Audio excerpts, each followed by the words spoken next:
में परमात्मा हो शांति सारे देश में है देश ना सर्वोदयी महावीर के संदेश में महावीर के संदेश में। जैन दर्शन की एक अनुपम विशेषता अनेकांत, इसके संदर्भ में आज थोड़ी बहुत चर्चा हम आपके बीच में करने जा रहे हैं। ये क्या है अनेकांत? क्या है अनेकांत का स्वरूप? जैन दर्शन की अनेक विशेषताओं में से एक महत्वपूर्ण विशेषता है अनेकांत, जो अनेकांत दूसरे धर्म दर्शनों से जैन दर्शन को एक यूनिक सिद्ध करती है। माने यदि अदर रिलीजन्स के साथ में जैन रिलीजन की कंपैरेटिव स्टडी की जावे तो कौन से ऐसे यूनिक प्रिंसिपल्स हैं जो जैन दर्शन को यूनिक बनाते हैं। उनमें यदि हम बात करें तो सबसे महत्वपूर्ण और सबसे प्रमुख यदि कोई बात निकल करके सामने आती है तो उसका नाम है अनेकांत। अनेकांत को ही जब शब्दों में प्रतिपादित किया जाता है तो वो स्यादवाद हो जाता है। इसे ही दूसरे रूपों में नए पद्धति कहा जाता है। इसे ही एक अलग स्टाइल में जब प्रतिपादन करते हैं तो सप्तभंगी के रूप में कहा जाता है। माने सप्तभंगी, नए, स्यादवाद, अनेकांत, ये एक ही सिक्के के पहलू हैं सबके सब। बात करेंगे एक की और दूसरा उसमें इंटरकनेक्ट नहीं हो, ऐसा हो नहीं सकता। मुझे मालूम नहीं है कि आप लोगों का बैकग्राउंड पुराना कितना स्वाध्याय का है। मैं बेसिक से थोड़ी बहुत बात प्रारंभ करूंगा और मैं कोशिश करूंगा कि उसे डे टू डे लाइफ तक ले जाने की कोशिश करूं। सबसे पहले मैं आपको बतलाना चाह रहा हूं, जैन दर्शन का ये अनेकांतवाद, जिससे सारी दुनिया ये कहती है कि दोनों हाथों में लड्डू है, ऐसा नहीं है। दुनिया ये समझती है, दुनिया में लोग ये कहते हैं, अरे यार ये जैनियों का अनेकांत तो ऐसा, ये भी सही है, ये भी सही है, मैं भी सही और तू भी सही। इसका नाम अनेकांत नहीं है। सही को सही कहने का नाम अनेकांत है। हाँ, अनेकांत ये है जिसमें एक वस्तु को देखने के कई पहलू होते हैं, एक वस्तु को देखने के कई नजरिए होते हैं। वस्तु एक, नजरिए अनेक। अनेकांत, पहले थोड़ा सूक्ष्म वस्तु स्वरूप की विवेचना सुन लीजिए, फिर हम बात करेंगे थोड़ा उसको लाइट वे में लेते हुए। अनेक और अंत दो शब्दों से मिलकर के बना है अनेकांत। दो शब्द हैं अनेकांत में, एक है अनेक और दूसरा है अंत। अनेक माने होता है टू एंड मोर, ये सब है अनेक। दो या दो से अधिक, जो एक नहीं है वो सब अनेक है। तो दो या दो से अधिक संख्या के लिए हम अनेकांत शब्द का प्रयोग कर सकते हैं। और अंत शब्द का अर्थ होता है गुण या धर्म। बेसिकली जैन दर्शन का अनेकांतवाद वस्तु को समझने के लिए है। जैन दर्शन का अनेकांतवाद आत्मा को समझने के लिए है। जैन दर्शन का अनेकांतवाद वस्तु स्वरूप को समझने के लिए है। लेकिन डे टू डे लाइफ में भी इसकी उपयोगिता है। और सच में तो जब तक हम विश्व शांति के प्रयासों में आत्म शांति की तरफ नहीं बढ़ेंगे तब तक विश्व शांति नहीं हो सकती है। सारी दुनिया में सुधार करने का प्रयास करें और अपने आप में सुधार नहीं हो तो दुनिया में कैसे सुधार हो सकता है। कहते हैं ना, चैरिटी बिगिंस एट होम। माने अपने से शुरुआत करो, अपने यहाँ से शुरुआत होनी चाहिए। स्टार्टिंग यहाँ से करो। पहले मेरे में सुधार, मेरे परिवार में सुधार, फिर उसके बाद में देश और गांव और दुनिया की बात करो। हम बातें तो दुनिया की करते हैं लेकिन सुधार अपने आप में भी नहीं होता है तो काम नहीं चलेगा। इसलिए जिसे हम अनेकांतवाद कहते हैं, सच में मैं तो कभी कभी ऐसा भी कहता हूं कि इस दुनिया में दो ही वाद हैं, एक अनेकांतवाद और दूसरा आतंकवाद। एक अनेकांतवाद और दूसरा आतंकवाद। जो अनेकांतवादी नहीं है वो नियम से आतंकवादी है। क्या बात कह रहे हो आप? मुझे मालूम है मेरी इस बात को सुन करके बहुत सारे लोगों को लगेगा कि हम अनेकांतवाद को नहीं समझते हैं और नहीं मानते हैं तो क्या हम आतंकवादी हैं क्या? हाँ जी हाँ, सच में आप आतंकवादी हैं। आतंकवाद का अर्थ जो दुनिया में आतंक फैलाए वो दुनिया में आतंकवादी, और जो घर में आतंक फैलाए वो घर में आतंकवादी। जो अनेकांतवादी नहीं है उसके घर में शांति नहीं रह सकती। आप जानते हैं आतंक किसका नाम है? हमारे आचार्यों ने आतंक शब्द का प्रयोग किया है मोह के लिए, आतंक शब्द का प्रयोग किया है अज्ञानता के लिए, आतंक शब्द का प्रयोग किया है कषाय के लिए, आतंक शब्द का प्रयोग किया है घर में होने वाले लड़ाई झगड़े। क्या वो आतंक से कम है क्या? मुझे बतलाइए, जब हस्बैंड वाइफ के बीच में झगड़ा होता है तो वो झगड़ा हिंदुस्तान पाकिस्तान के झगड़े से कम नहीं होता है। अने आप क्या समझते हैं? वो ऐसा घमासान हो जाता है कि ऐसे लगता है कि या तो दुनिया में हम रहेंगे या दुनिया में हम रहेंगे। सुनो भाई, यदि आप अनेकांतवादी नहीं हैं तो निश्चित तौर पर आप आतंकवादी हैं। यदि आप में दूसरे के दृष्टिकोण और दूसरे की अपेक्षा को समझने का नजरिया नहीं है, दृष्टिकोण नहीं है, तो आप निश्चित तौर पर कहीं ना कहीं हरेसमेंट कर रहे हैं, खींचतान कर रहे हैं, दूसरे के दिल दुखाने की चेष्टा कर रहे हैं, उसको कष्ट में, पीड़ा में, संकट में डालने का प्रयास कर रहे हैं। तो हमारा नजरिया कैसा होना चाहिए? ओपन माइंड जिसे हम कहते हैं। वस्तु को देखने के बहुत पहलू होते हैं। आत्मा की बात करें, चैतन्य की बात करें, तो एक एंगल से नहीं देखा जा सकता है। आत्मा कैसा है? मैं आत्मा से बात शुरू कर रहा हूं। मैं बात लौकिक में लाऊंगा, घर गृहस्थी में भी लाऊंगा, इसलिए आप चिंता नहीं करें। आत्मा कैसा है? कोई कहता है ज्ञान स्वभावी है, कोई कहता है आत्मा अमूर्तिक है, कोई कहता है आत्मा शस्त्रों से कटता नहीं है। गीता में कहा है नैनम छिन्दन्ति शस्त्राणि नैनम दहति पावके न चैनम केनदन्त्यापो न शोषयति मारुतः। आत्मा क्या है? जिसमें राग द्वेष है। आत्मा क्या है? जो आंखों से दिखाई नहीं देता है। माने अलग अलग तरह से आत्मा की व्याख्या हो सकती है। मैं आपसे पूछता हूँ, ये इतनी बातें कही गई, क्या ये एक दूसरे की विरोधी है? नहीं है। वस्तु में बहुत सारे गुण हैं, देखने का नजरिया अपना अपना है भाई साहब। जब हम घर गृहस्थी में बात करते हैं, आपस में चर्चाएं करते हैं, मान लीजिए हमें हमारी लड़की के लिए कोई लड़का देखने के लिए जाना है और देख करके आए 5-7 लोग, और घर में आने के बाद में पूछा गया कि आप बतलाइए कैसा था लड़का। एक व्यक्ति ये कहता है कि लड़का बहुत इंटेलिजेंट था, दूसरा ये कहता है बहुत सुंदर दिखता था, तीसरा ये कहता है अरे उसकी हाइट और पर्सनालिटी तो मैं क्या बतलाऊं आपको, चौथा व्यक्ति कहता है अरे संपन्नता तो गजब की थी उसमें, क्या संपन्न परिवार है। तो मैं आपसे पूछ रहा हूँ, क्या विरोधी है एक दूसरे के? बोलो।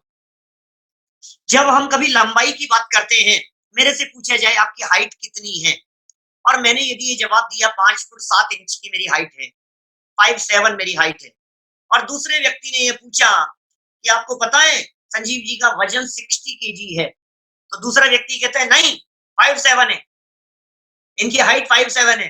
दूसरा कह रहा है नहीं, वेट इनका 60 है। तो क्या झगड़ा है दोनों में? वो वेट की अपेक्षा से बात कर रहे हैं, वो हाइट की अपेक्षा से बात कर रहे हैं। पूरी दुनिया में अनेकांतवाद के लिए ये उदाहरण बहुत प्रसिद्ध है कि ये मेरे मामा हैं, ये मेरे चाचा हैं, ये मेरे अंकल हैं, ये मेरे भाई साहब हैं, ये मेरे पुत्र हैं, ये मेरे पिता हैं। एक ही व्यक्ति के लिए पूरी दुनिया जानती है, ये एग्जाम्पल कोई नया नहीं है, बच्चा बच्चा जानता है।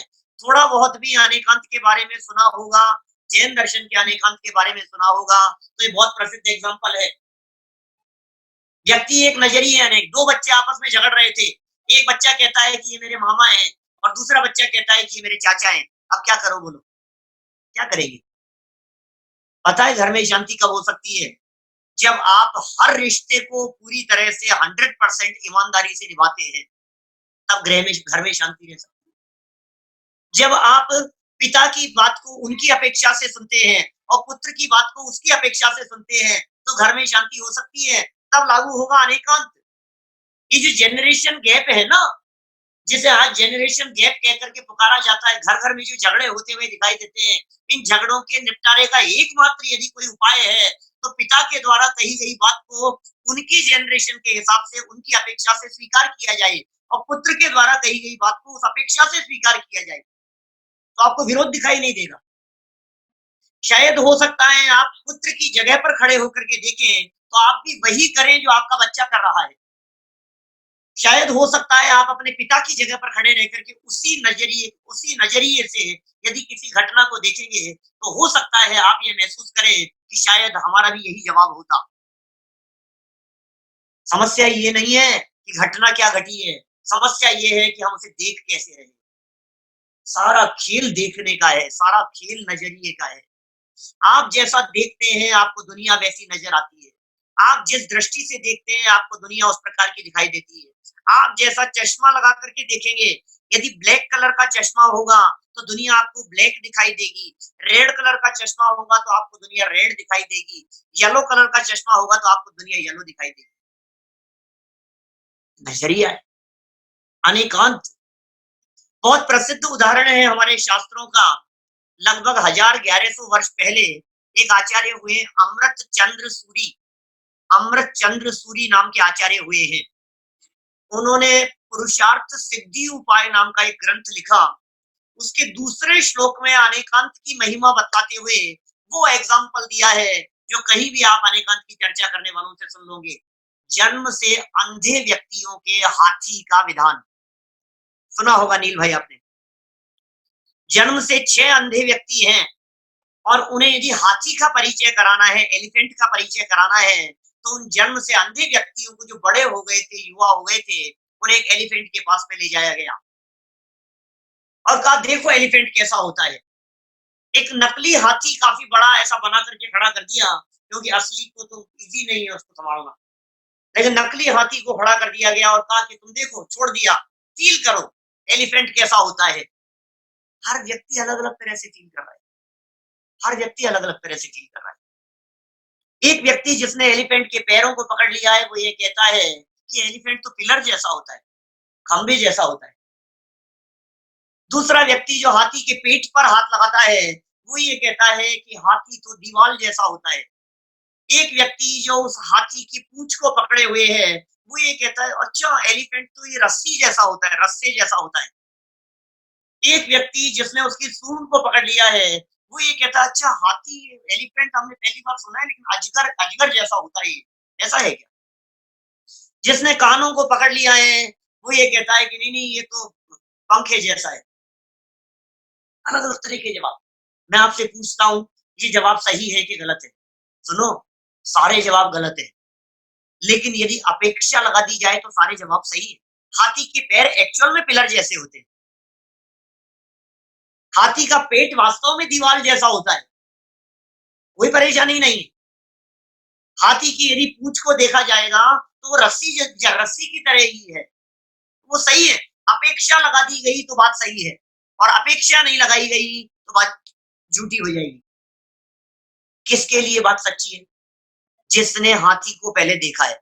समझने की कोशिश करना, अनेकांत समझाने की कोशिश कर रहा हूं। जिस व्यक्ति ने हाथी को पहले देखा है, उसके बाद में यदि ये कहा जाए कि इसके पैर हाथी के पिलर जैसे होते हैं, कोई दिक्कत नहीं। जो जन्म से अंधे लोग हैं, जिन्होंने हाथी को देखा नहीं है, उनको दूसरे एंगल का पता नहीं है, उन्हें दूसरे दृष्टिकोण का पता नहीं है, इसलिए उनके द्वारा कही गई ये सच्ची बात भी झूठी है। षड दर्शनों के लिए उदाहरण दिया गया आत्मा को समझाने के लिए। परमागमस्य बीजम निषिद्ध जात्यंत सिंदुर विधानम सकल नय विलसितानाम विरोध मथनम नमाम्य अनेकांतम। अनेकांत को नमस्कार किया गया, सारे विरोधों को नष्ट करने वाला है। हर विवाद का हल हो सकता, हर समस्या का समाधान अनेकांत में छिपा हुआ है।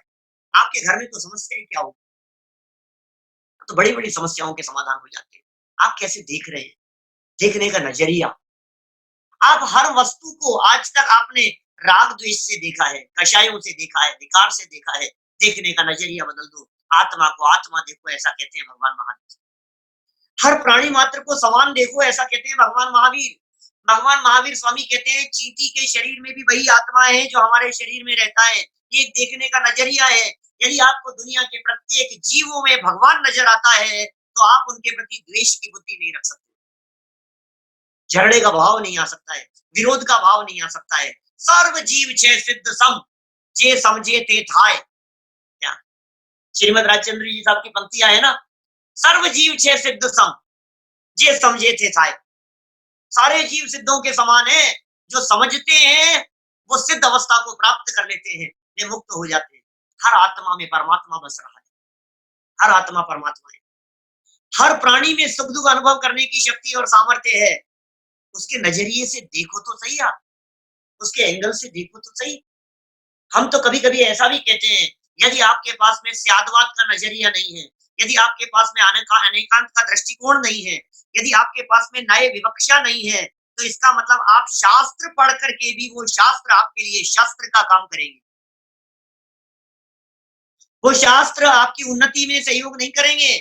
जो लोग अपेक्षा नहीं समझते हैं, वे शास्त्र में से वही बातें तलाशते हैं, वे सिर्फ वही देखना चाहते हैं जो चश्मा उन्होंने अपनी आंख पर लगा रखा है। शास्त्र की बात लेकर के भी दूसरों की बात की काट करेंगे। नहीं, ऐसा नहीं, ये देखो शास्त्र में ऐसा लिखा है। और सामने वाला व्यक्ति उसी शास्त्र को लेकर के दूसरी बात कहता है, ये देखो नहीं ऐसा लिखा है। वो कहता है नहीं ऐसा लिखा है, ये देखो नहीं ऐसा लिखा है। अरे भाई, दोनों बातें सच्ची है, दोनों बातें सच्ची है। जरा नजरिया बदल करके देखो। समझ में आ रही है ये बात? अनेकांत का अर्थ मैंने एक बार अभी ऐसा कहा आपसे, यह भी सही और यह भी सही ऐसा नहीं होता। एंगल बदल देने पर बात सच्ची नजर आती है। ख्याल में आ रही है ये बात? आपके अंदर में क्या भरा हुआ है, पहले वो समझो। अनेकांत समझने का नाम है, दूसरे को सुधारने के लिए नहीं है। क्योंकि अनेकांत इस दृष्टि को सुधारना है। दृष्टि सुधरी तो सब कुछ सुधर गया, और दृष्टि नहीं सुधरी तो सब बिगड़ा हुआ है। सुधार कहाँ करना है बताओ? नजरिए में सुधार करना है, दृष्टिकोण में सुधार करना है, अपने में सुधार करना है। जब हम सारी दुनिया में घूमते हैं, घर घर में जाते हैं, ऐसा भी कह सकते हैं, जब घाट घाट का पानी पीते हैं, तो लोग इस तरह के मिलते हैं जो ये कहते हैं, पंडित जी इनको समझा दो, पंडित जी हमारे इनको बस ये भाई साहब ये समझ जाएंगे ना तो काम हो जाएगा। बस बस पंडित जी आप तो देखो पहले से ही समझा करके ले जाएंगे नील भाई। जब हमें भोजन के लिए आमंत्रित करते हैं, तो रास्ते में गाड़ी में ले जाते हुए हमें पूरे रास्ते समझाते रहते हैं। क्या समझाते रहते हैं? पंडित जी घर चल रहे हो, 2 बच्चे हैं हमारे, आपको बता रहे हैं बिल्कुल धर्म से दूर हैं, आप उनको समझा देना बस। हर व्यक्ति को दूसरों को समझाना है। किसी को अपनी वाइफ को समझाना है, वाइफ ये चाहती है कि पंडित जी हस्बैंड को समझा देना, बच्चे चाहते हैं, युवा लोग साथी जा रहे हैं, हमारे बाबूजी को समझा देना। बाबूजी साथ में हो तो कहते हैं बच्चों को समझा देना। अरे भाई हमें एक बात बतला दो, दूसरों को समझाना है कि तुम्हें समझना है? ये जैन धर्म का मार्ग दूसरों को समझाने का मार्ग नहीं है, ये जैन धर्म का मार्ग स्वयं समझने का मार्ग है। इसलिए कभी कभी हम ऐसा कहते हैं, जबान से नहीं जीवन से उपदेश देना सीखो। जबान से उपदेश देने से काम नहीं चलेगा, आपका जीवन ऐसा होना चाहिए जो स्वयं उपदेश बन जाए।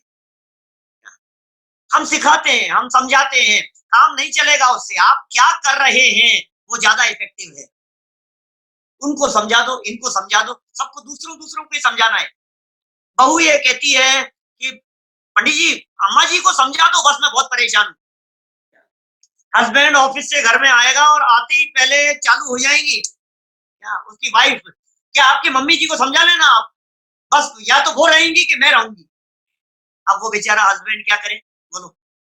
वो ये कहता है कि तुम गुस्सा मत करो, तुम शांत रहो थोड़ा सा, सब ठीक हो जाएगा, उनको समझने की कोशिश करो।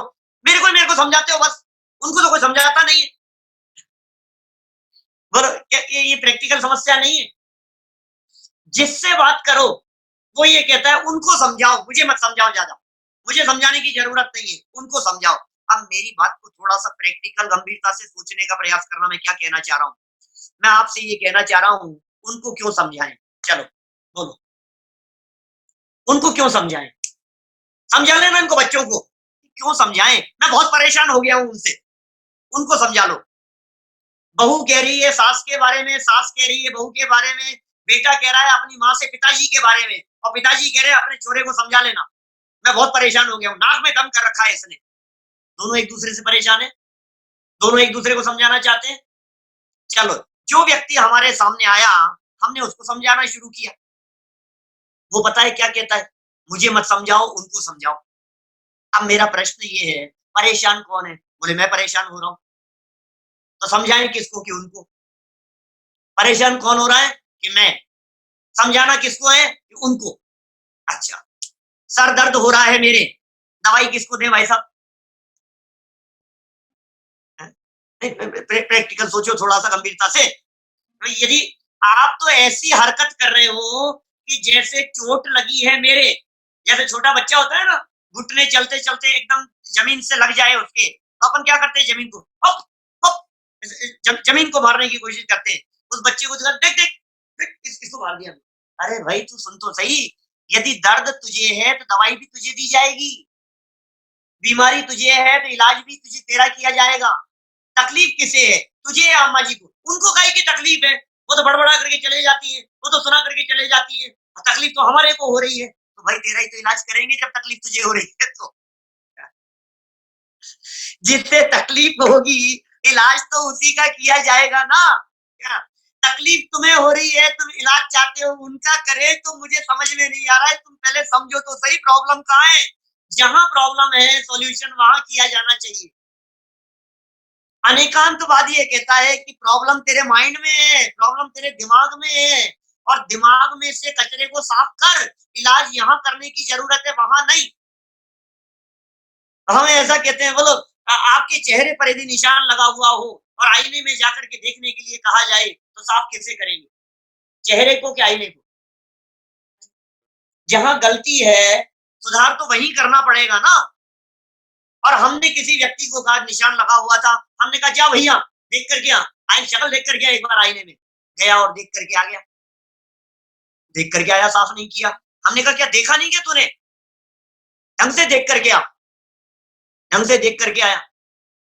बोले तेरे को क्या दिखाई दिया कि थोड़ी धूल लगी हुई थी कांच के ऊपर, हमने कहा साफ करके आ, तो गया और आईना साफ करके आ गया।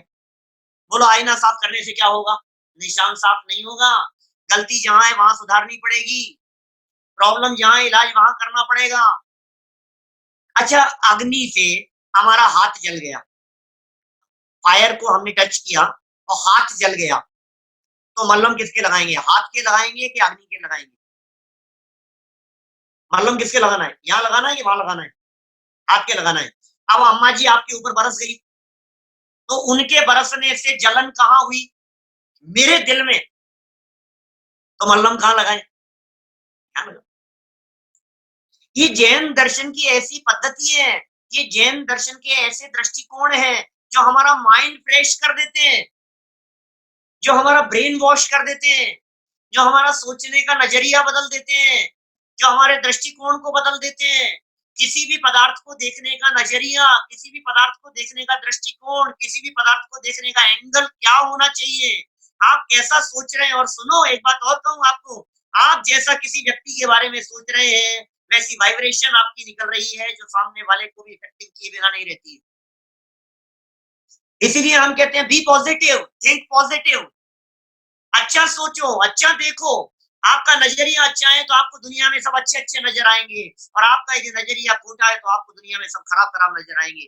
मैं कभी कभी दुनिया में पूछता हूँ, ऐसे बड़ी बड़ी सभाओं में जब मैं बात करता हूँ तो लोगों के हाथ खड़े करवाता हूँ, बोलो आज की दुनिया में चारों तरफ बेईमानी, भ्रष्टाचार, अन्याय, अनीति, धोखाधड़ी, ये चारों तरफ फैली हुई है, मेरी बात से कौन कौन सहमत है, हाथ खड़े करो। तो पूरी सभा के हाथ खड़े हो जाते हैं। फिर मैं ये कहता हूँ सुनो, मेरे को तो कहीं भ्रष्टाचारी नहीं दिखती है, मेरे को तो कहीं बेईमानी नहीं दिखती है, मुझे तो सारी दुनिया में ईमानदारी का साम्राज्य दिखाई दे रहा है। क्या बात कर रहे हो पंडित जी? हाँ सच्ची कह रहा हूँ। एक रिक्शे वाला, एक सड़क पे काम करने वाला, अरे दुनिया के सारे बिजनेस ईमानदारी पर चल रहे हैं। जितने 2 नंबर के बिजनेस चलते हैं कहीं लिखा पढ़ी नहीं होती है, जितने 2 नंबर के बिजनेस पूरी दुनिया में चल रहे हैं, कहीं ट्रांजैक्शन की कहीं कोई एंट्री नहीं है, सारा काम कच्चे में होता हुआ दिखाई देता है। विश्वास पर ही तो चल रहे हैं भाई साहब। 2 पेटी भेज देना और 4 खोखे उधर कर देना और इधर के उधर कर देना, और जो कुछ भी चलता रहता है ये किस बेस पर चल रहा है बताओ? ईमानदारी की बेस पर चल रहा है। आप कह रहे हो ईमानदारी नहीं दिखाई दे रही है, मैं कह रहा हूँ हर जगह पर ईमानदारी दिखाई दे रही है। आपको यदि 150 रुपए ऑटो वाले को देने हैं और आपने 2000 का नोट निकाल करके उसे दिया, वो कहता है बाबूजी खुले नहीं है, दुकान से करवा करके लाता हूँ। वापस आने के बाद में आपको 350 रुपए नहीं देगा, 1850 ही देगा। कभी हुआ है ऐसा? हेलो, कभी कभी हुआ है ऐसा कि उसने आकर के ये कहा हो कि साहब आपने 2000 का नोट कब दिया था, 500 का ही तो नोट दिया था आपने, 500 का ही नोट था, नहीं था यहाँ 2000 का नोट। ईमानदार है, आपको भी भरोसा है वो 2000 का नोट लेकर के फरार नहीं हो जाएगा। आपको भी पता है कि वो ईमानदार है। सारी दुनिया में ईमानदारी ईमानदारी है। मैं कहता हूँ आज इतने लोग हमारे यहाँ लाइव सुन रहे हैं, आप लोग सब अलग-अलग कंट्री से जुड़े हुए हैं। मैं आप लोगों से पूछना चाहता हूँ, आपकी निगाह में देखिए, आपके रिश्तेदारों में, आपके जानकारों में, आपके परिचित लोगों में कौन-कौन व्यक्ति ऐसा है जो चोर है? कितने लोग चोर दिखाई दे रहे हैं आपको? कोई नहीं। मैं आपसे पूछना चाहता हूँ, आपके परिचित लोगों में इतने सब जो जानकार लोग दिखाई दे रहे हैं, उनमें कितने लोग ऐसे हैं जो हत्यारे हैं? कोई नहीं। ये क्या हुआ? आपके परिचित और जानकार लोगों में दूर-दूर तक दृष्टि दौड़ा करके देखिए, कितने लोग ऐसे दिखाई देते हैं जो जेब कतरे हैं? नहीं, सोचो ज़रा, मुझे चारों तरफ ईमानदारी का साम्राज्य दिखाई दे रहा है, आपको चारों तरफ बेईमानी दिखाई दे रही है। देखो, नज़रिया बदलो। ईमानदारी से देखेंगे तो आपको चारों तरफ ईमानदारी नज़र आएगी, बेईमानी से देखेंगे तो आपकी निगाह में खोट है सच में तो, इसलिए तुम्हें सब बेईमान नज़र आते हैं। दृष्टि में ईमानदारी होती है तो सब ईमानदार नज़र आते हैं, बस उस नज़रिए का नाम अनेकांत है। अनेक अंत, अंत माने होता है धर्म, पहलू और अनेक, मोर देन वन।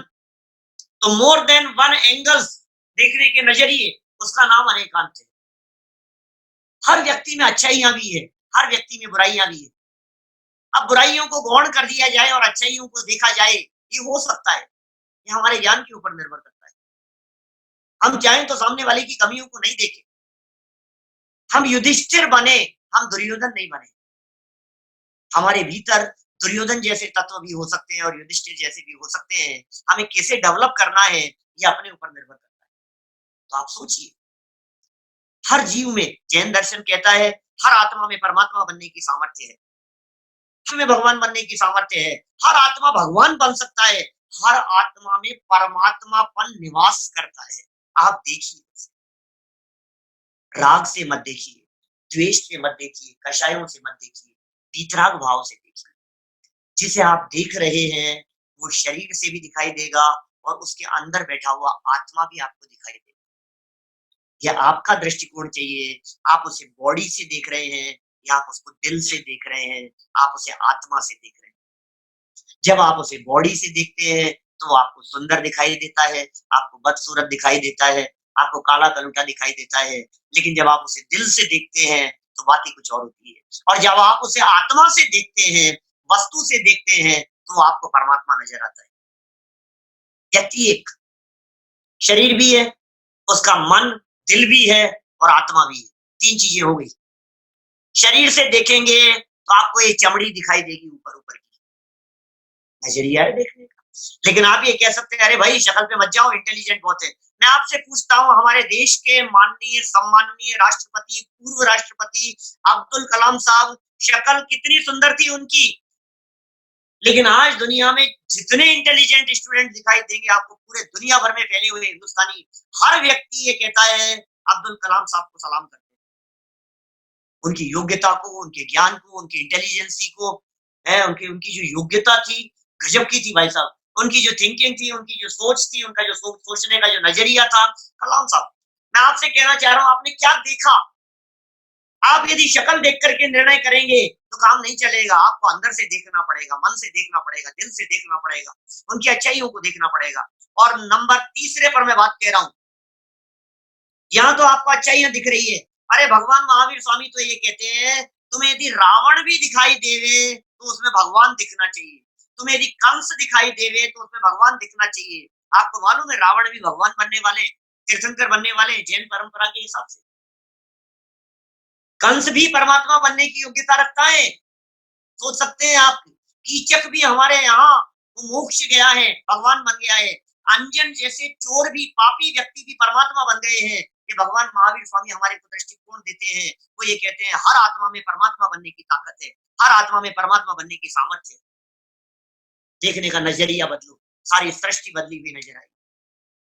दृष्टि बदलते ही सृष्टि बदल जाती है। जैसा आप देखते हैं वैसा आपको दिखाई देने लगता है। तो ये अनेकांत वस्तु को देखने का नजरिया है। जो वस्तु नित्य है वही वस्तु अनित्य भी है। यदि आत्मा परमानेंट है तो यदि आत्मा निरंतर बदल भी रहा है, permanency with A change, YouTube पर मेरा एक प्रवचन है, संजीव गोदा के नाम से चैनल है। Permanency with A change, Miami में मैंने एक प्रवचन किया, फ्लोरिडा में। उत्पाद व द्रव्य युक्तम सत, परमानेंसी विद ए चेंज, बदलाव भी है और परमानेंट भी है। तो वस्तु के ये दोनों पहलू है। जब आप परमानेंट देखते हैं तो आपको अलग फीलिंग आएगी। जब आप परिवर्तन देखते हैं, अनित्य देखते हैं, क्षण भंगुर देखते हैं, तो अलग तरह की फीलिंग आएगी। और दोनों प्रकार की फीलिंग आपको निश्चिंत बनाती है। ये दोनों प्रकार का दृष्टिकोण आपको समझने के लिए है और आपके जीवन में शांति लाने के लिए है। हम यदि हमारे घर गृहस्थी में शांति लाना चाहते हैं तो निश्चित तौर पर हमें सोच बदलनी पड़ेगी। हमें उनके प्रति उनकी अच्छाइयां देखनी पड़ेगी। बहुत समय हो गया, शादी हुए 20 साल हो गए, शादी हुए 35 साल हो गए, शादी हुए 30 वर्ष हो गए हैं। ये सब होते हुए हमने आज तक कमियां ही कमियां देखी है बच्चों की।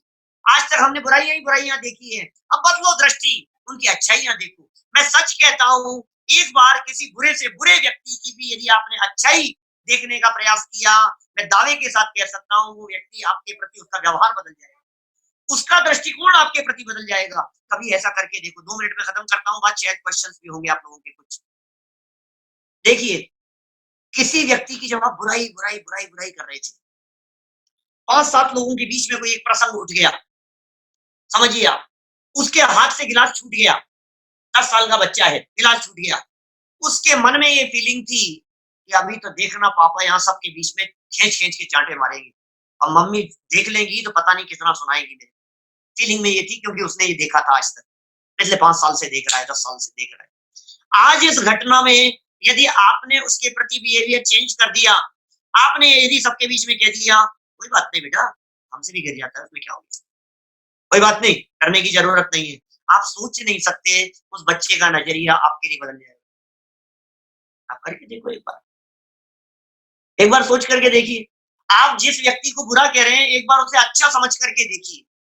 आप एक बार उसकी अच्छाइयाँ देखने की कोशिश कीजिए। हर बुरे व्यक्ति में अच्छाइयाँ छिपी हुई होती है।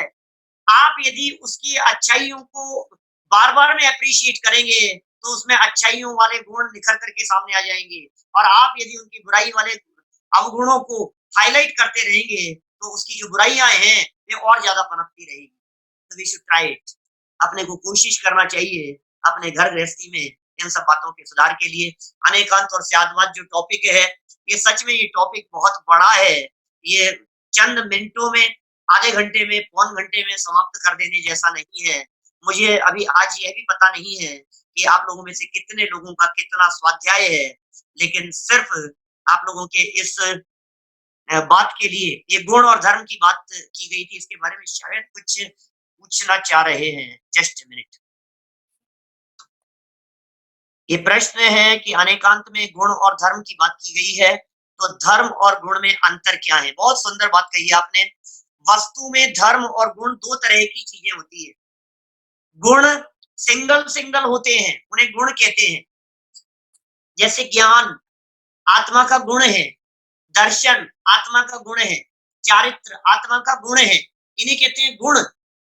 और जब धर्म शब्द का प्रयोग किया जाता है, वस्तु में रहने वाले धर्म शब्द का प्रयोग किया जाता है, वे परस्पर विरोधी होते हैं,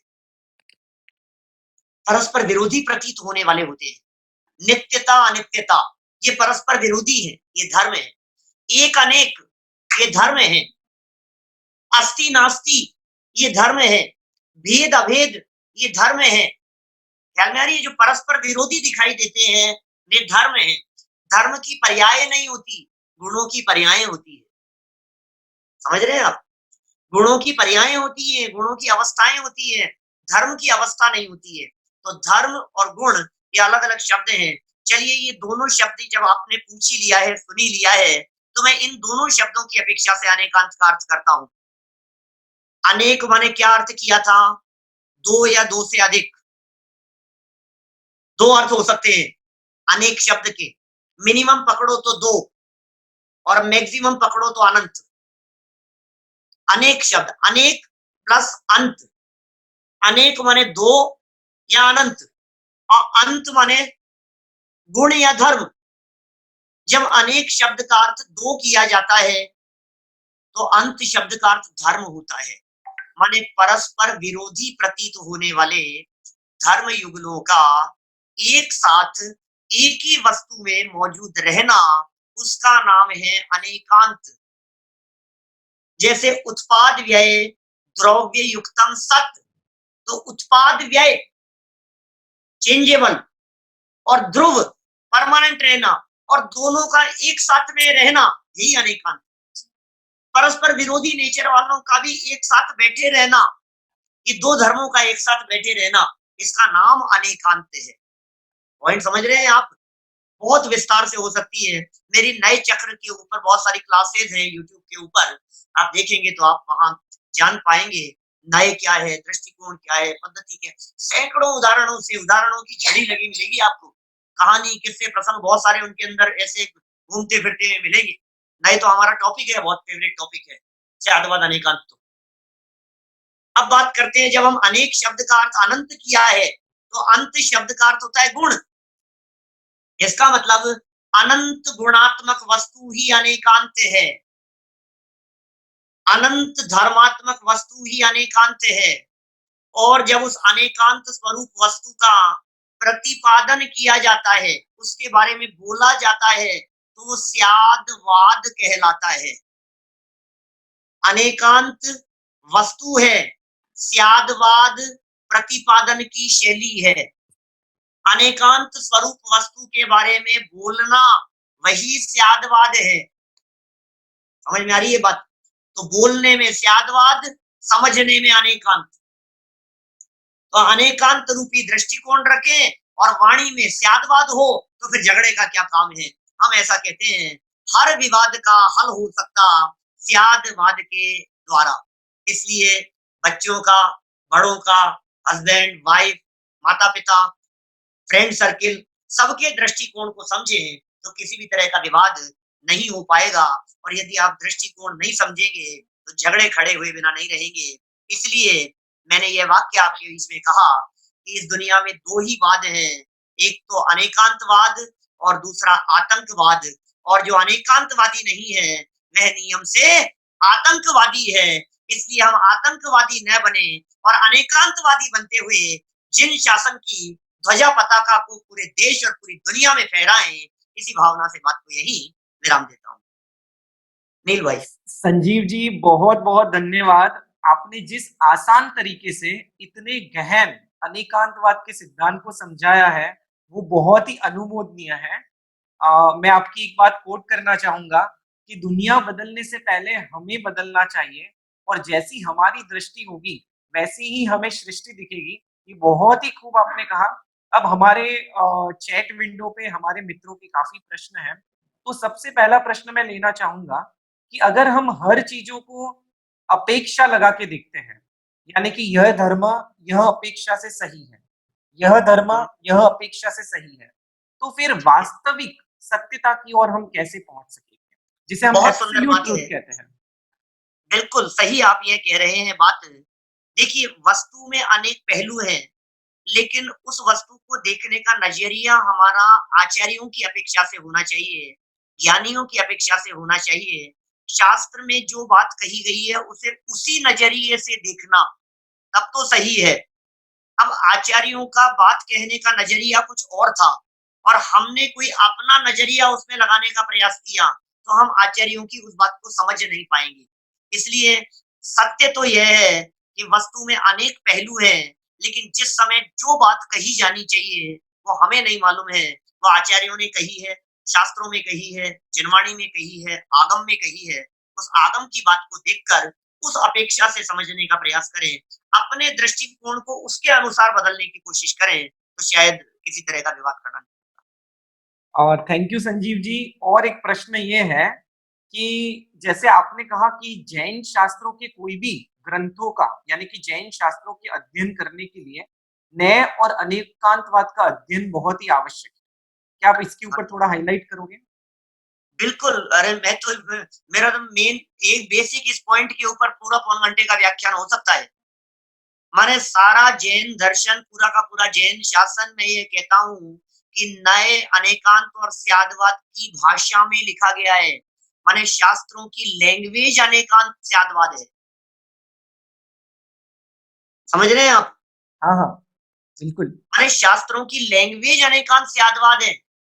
आप जरा इस सभा के अंदर कितने लोग पार्टिसिपेंट, अभी यहाँ बहुत सारे लोग होंगे, उनमें से आप देखिए जरा, पूछिए किसी भी व्यक्ति से, कोई भी व्यक्ति, हर व्यक्ति ये कहेगा प्राकृत में लिखे हुए हैं, संस्कृत में लिखे हुए हैं, अपभ्रंश में लिखे हुए हैं, सौरसेनी प्राकृत में लिखे हुए हैं, अर्धमागधी में लिखे हुए हैं, अलग अलग लैंग्वेज की बात करेंगे।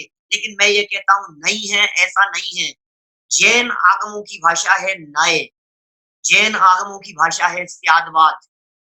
जिनवाणी हमारी माँ है और हर बच्चा अपने माँ की कथन करने की शैली को पहचानता है। सुनो, वर्ड्स कोई मायना नहीं रखते हैं, वर्ड्स के पीछे छिपा हुआ अभिप्राय क्या है। एक छोटे से एग्जांपल से आधे मिनट के अंदर बात को क्लियर करता हूँ। बहुत फेमस एग्जांपल देता हूँ जो मेरे दिमाग में हमेशा रहता है। एक बच्चा देरी से घर आया रात को, 15-18 वर्ष की उम्र थी उस बच्चे की। देर से घर आने पर उसकी माँ ने डांट करके कहा, कहाँ चला गया था नालायक। बच्चे ने कहा, माँ पिक्चर देखने चला गया। चले जा, तू तो वहीं बैठा रहता, एक शो और देखे आता। बच्चा कहता है, नहीं नहीं माँ, अब नहीं जाऊंगा, सॉरी अब नहीं जाऊंगा। मैं आपसे पूछना चाहता हूँ, माँ कह रही है चले जा, वापस चले जा, एक शो और देखे आ, और बच्चा क्या कह रहा है, अब नहीं जाऊंगा। दुनिया की कौन सी डिक्शनरी ऐसी होगी, कौन सा एनसाइक्लोपीडिया ऐसा होगा जिसमें वापस चले जा इसका मीनिंग ये होता है आगे से मत जाना।